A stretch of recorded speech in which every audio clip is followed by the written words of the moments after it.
बच्चों, let's read the question. Question here says true statement about lenticels and hydrothodes is option A is opening and closing are not regulated. B is helping exchange of respiratory gases. C is found all over the plant surface and D both occur on the same plant structure. So for this question हमारा key concept क्या होगा?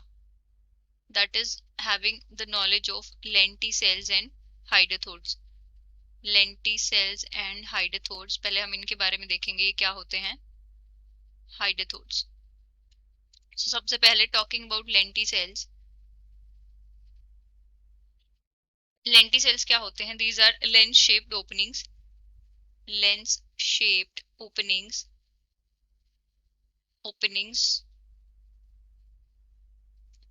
और हम इनको बोल सकते हैं large intercellular spaces. Large intercellular spaces. Cellular spaces. ये कहाँ पे present होते हैं? In the periderm of. In the periderm of bark of woody stems. Bark. ये जनरली स्टेम या रूट्स की bark में प्रेजेंट होते हैं. woody stems और हम बोल सकते हैं रूट्स. एंड ये किन प्लांट्स प्रेजेंट होती हैं? ये प्रेजेंट होती हैं of dicot plants. Dicot plants के अंदर प्रेजेंट होती हैं. डाइकोट प्लांट्स ये क्या करती हैं एंड ये क्या रोल प्ले करती हैं? They facilitate the exchange of gases. ये बाग स्ट्रक्चर में प्रेजेंट होती हैं और ये किस में हेल्प करती हैं?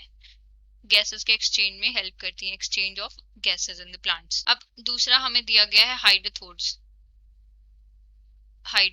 So hydrothodes क्या होते हैं? These are pores found in the margins of leaves. These are pores found in the margins of leaves.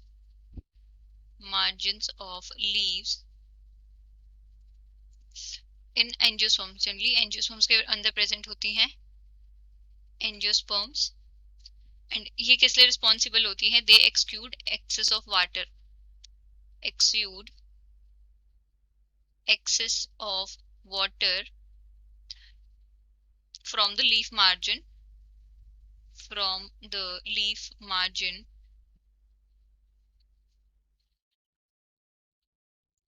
through pores. इन पोर्स के थ्रू क्या करती हैं? ये एक्सेस ऑफ वाटर को रिमूव करती हैं और इस प्रोसेस को हम क्या बोलते हैं? गटेशन बोलते हैं. Guttation in plants.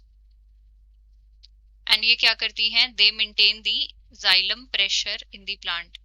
Xylem pressure को क्या करती हैं? मेंटेन करके रखती हैं. तो ये फंक्शन होता है हाइड्रोथोड्स का. तो हाइड्रोथोड्स कहाँ प्रेजेंट होती हैं? सपोज ये हम मान लेते हैं ये हमारे पास एक लीफ है. सो लीफ की जो मार्जिनल स्ट्रक्चर्स होती हैं यहाँ पे जो होती हैं ये स्ट्रक्चर्स यहाँ पे प्रेजेंट होती हैं हाइड्रोथोड. लीफ की जो मार्जिन पे स्ट्रक्चर प्रेजेंट होती है इन्हीं को हम क्या बोलते हैं? हाइड्रोथोड्स बोलते हैं. और ये गटेशन में हेल्प करती हैं. एक्सेस वाटर रिमूवल में हेल्प करती हैं. तो अब हमें इनके रिगार्डिंग कुछ स्टेटमेंट दी गई है. पहली स्टेटमेंट है opening and closing are not regulated. हाँ, तो ये स्टेटमेंट जो है करेक्ट है. लेंटिसेल्स और जो हाइड्रोथोड्स होते हैं इनकी ओपनिंग क्लोजिंग जो है रेगुलेटेड नहीं होती है. दूसरी दी है helping exchange of respiratory gases. तो लेंटिसेल्स तो हेल्प करता है गैसेस एक्सचेंज में, लेकिन हाइड्रोथोड्स का जो रोल है वो वाटर की एक्सुडेशन में है. वो गैस एक्सचेंज में कोई रोल प्ले नहीं करता. तो ये स्टेटमेंट हमारी रॉन्ग हो जाएगी. तीसरी स्टेटमेंट है found all over the plant surface. तो ये भी स्टेटमेंट रॉन्ग है. हमने बात कर ली ये लीफ की मार्जिन पे प्रेजेंट होते हैं. ये जो है बाग की स्ट्रक्चर में प्रेजेंट होते हैं. तो ये भी रॉन्ग है. These both occur on the same plant structure. ये भी क्या है? रॉन्ग है. तो हमारा फाइनल आंसर क्या होगा? True statement about lenticel and hydathodes is that is option A. Opening and closing are not regulated. So this was the explanation for the question. I hope you have understood it well. Best of luck and thank you.